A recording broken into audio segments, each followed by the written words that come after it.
আমার প্রিয়জনেরা কেমন আছেন? ভালো আছেন তো? নিরাশায় থাকবেন না। জীবনে দুঃখ কষ্ট তো আসবেই। প্রত্যেক দিন এইসব সমস্যা হবে।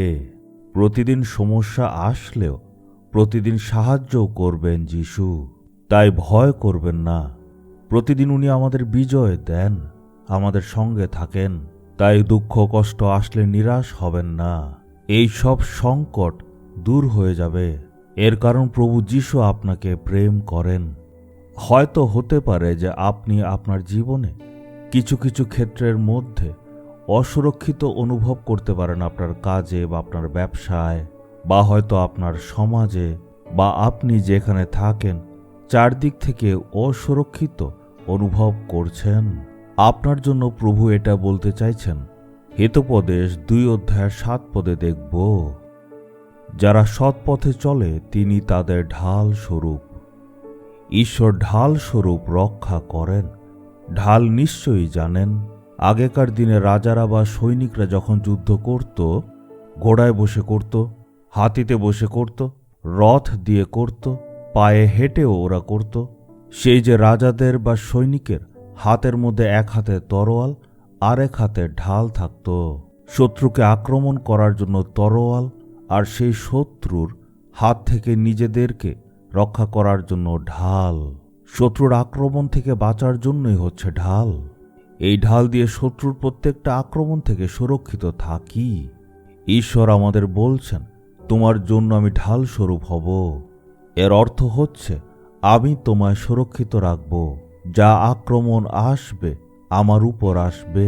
মানুষ আপনার বিরুদ্ধে কথা বলে বা হয়তো আপনার বিরুদ্ধে কাজ করছে, এই সব কিছু প্রভু যিশু আপনার হয়ে সহ্য করবেন। আপনি একটু ভাবুন, কত ভালো আমাদের ঈশ্বর।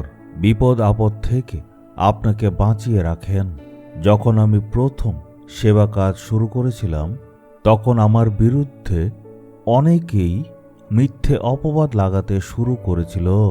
তখন আমি প্রার্থনা করেছিলাম, বললাম, হে প্রভু, আমার বিরুদ্ধে মিথ্যে অপবাদ লাগাচ্ছে, আমি আর সেবা কাজ করতে চাই না। তখন প্রভু আমায় শক্তি দিলেন। আমার সাথে উনি কথা বললেন, আমি তোমার সঙ্গে আছি। তোমার উপর যা কোনো বিপদ আসুক সেগুলি আমি বহন করব। ভয় করবে না, তুমি শুধু সেবা কাজ ভালোভাবে করো। মানুষ নিন্দা করতে পারে, অপমান করবে, অপবাদ লাগাবে, আমি সব সহ্য করব। ঈশ্বর বলছেন, আমি হচ্ছি তোমার ঢাল। 50 বছর আগে প্রভু বলেছেন, এখনো করছেন। এই 50 বছরের সেবা কাজে কত বিপদ এসেছিল, কত রকম সংকট আমাদের এসেছিল, কিন্তু প্রভু সবকিছুর থেকে রক্ষা করেছেন। এর কারণ হচ্ছে সব রকম বিপদ প্রভু যীশু খ্রিস্ট বহন করলেন। আপনাকেও প্রভু বলছেন, তুমি কখনো চিন্তা করবে না, আমি হচ্ছি তোমার ঢাল। উনি সবকিছু সহ্য করার জন্য প্রস্তুত। কত সুন্দর কথা।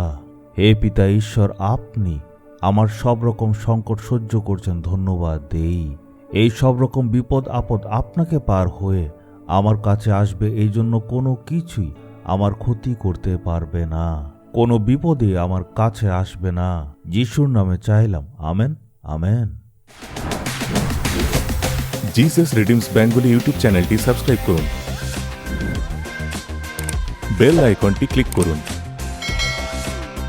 আমাদের প্রতিদিনের নতুন প্রোগ্রাম সম্পর্কে আপডেট পেতে।